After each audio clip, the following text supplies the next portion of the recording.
Hey, my name's John and welcome to Ask John D. Jones. Okay, so in today's episode I'm going to answer a question asked by Vic M. Now Vic wanted to know what packages I recommend to use with Umbraco CMS. Now before I go into the meat of the episode, I'm probably going to give a bit of a cop-out answer. Now first of all, when it comes to websites, I don't think I've ever really worked on two websites which have been that similar.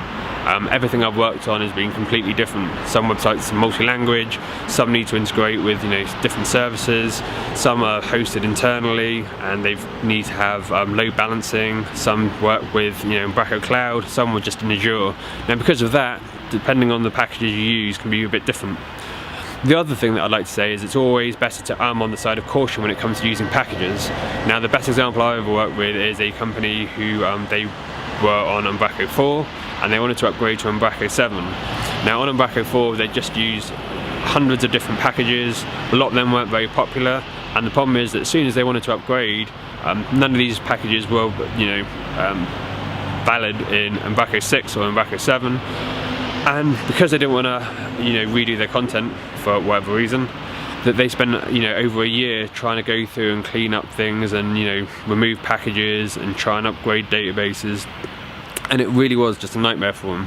So it's always better to think carefully about which packages you use. Now one tip I recommend is just go to the Umbraco website, go to the packages, order by highest, and if your plugin or package you're thinking about using is in the top 4 or 5 sort of pages, you'll probably be okay. If your package has been only used 5 times and it hasn't been updated in 2 or 3 years, then I probably wouldn't use it personally, but up to you. So moving on, in version 7, a few of the packages that I used to like have now been integrated into this core product itself. One of those is Model Builder. Now if you look at my website, and I've been banging on about this for years, hopefully some people listen to me, is that I definitely recommend that you use strongly typed classes when you use Umbraco. So definitely think you should be using your controllers, and you should be using models and view models, and you should be trying to follow like an MVC pattern. So in MVC your view doesn't have that much logic, and you're guessing all your business logic, and you're doing all your formatting and your clever stuff either in your view model if you want to, or in a service being called off from your controller. However you want to do it, it's just as long as you're splitting your website up, life will be easier. Now if you're working on multiple projects and you're starting to write all your logic in different classes rather than within your HTML, you can then start copying that HTML, copying your classes between different projects. So in the long run, you become more efficient as a developer, and if you're a freelancer, you can make a little bit more money because you're charging someone for code that you've already written. So it makes life much easier. Also really like the nested content plugin, and combined with the a third-party package called the doc type nested content support, that's really good. Now the reason why what this package does is it will basically go through and it allows you to find document types which you can use in lists.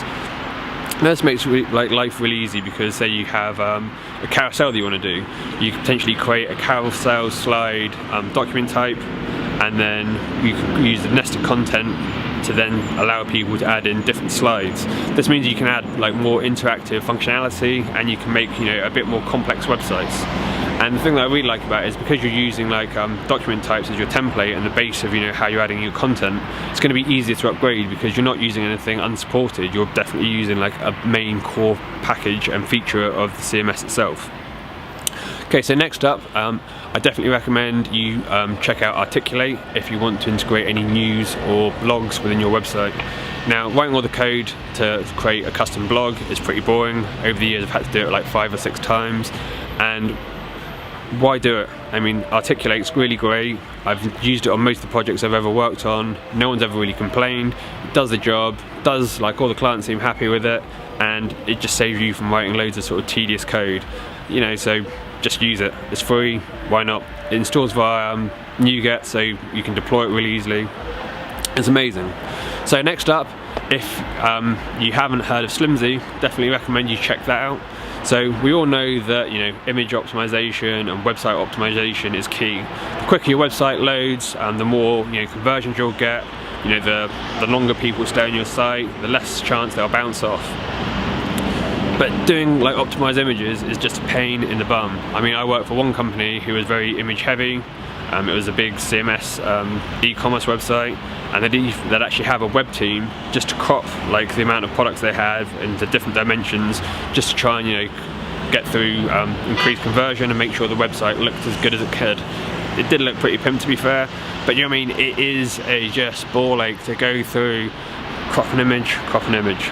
So instead of like worrying about it and doing all that hard graft yourself, just use Umbraco and Slimzy. With Slimzy, what you do is you install it, and then in the front end you basically use a few helpers, and then Umbraco will basically sort everything out for you, and it will come up with all the different like image variations for like desktop and mobile, and basically your site will be responsive and pimp. So yeah, check it out.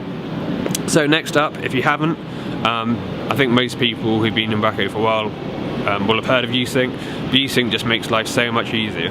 Now let's say you're doing a bit of dev work, tippy-tapping away, doing a bit of content, feel pretty sweet about it, but now you've got 3 other people on the team, you've got a dev like server, you've also got like a staging and maybe a live server. How do you move your content between? Instead of like having to like, you know, manually copy and paste things, which is just tedious again, ViewSync basically all it does is deserializes all the content or doc types depending how you configure it, and it will just save it all in a folder within your web group. Then all you need to do is copy that folder onto a different server, and that content will be ingested on the remote website. I mean, it's pretty easy, it works out the box, 100% recommend you should use it. There's also like an Umbraco back office extension which you could use, which makes like life a little bit easier. So yeah, definitely just anything you think, install it.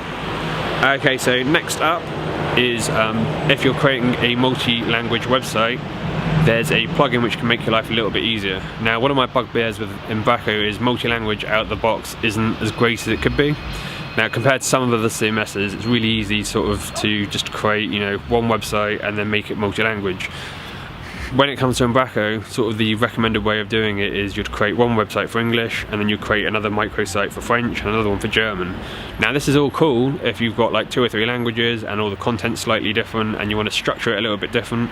But the problem is, if you've got, you know, 70 different languages you support, it doesn't really work because, you know, you can't really duplicate the website. So this is where Vorso comes in. So Vorso basically is a wrapper around like properties. So you create a text box, you wrap it within Vorso, and then you put it on your document type, and then when a content editor comes to try and edit that page, they'll give a little language option. So this way you can still create one website, but then you can create you know, how many languages you want, and it makes it much easier for content editors to manage the website. There are a few limitations with Vorso, the way it serializes and deserializes the information, so it's a bit harder to get information out. When it comes to say import and exporting content, there's a few challenges around it, but in general it's a great plugin and I definitely recommend it. So out of my list, they're probably like my go-tos. As I said, I try not to use as many packages as I can, and I try and sort of create custom and just write my websites in a way that can be upgraded. So anyway, this is the first video I've done for a while. I hope it's been beneficial to someone. Definitely I recommend checking those packages out. I'll write the links for the packages below, so you don't need to worry about trying to like listen to this and figure out yourself. If you want to learn a little bit more about Umbraco, there's over 100 tutorials on my website, jondjones.com. If you want to become an absolute legend, subscribe to this channel. I think I started this a year ago with an aim to do 100 people. I think we're on like 160, and I sort of gave up doing the videos around June time, so thanks very much for subscribing. Anyone watching this is a legend. Hope you have a great day. Catch you later.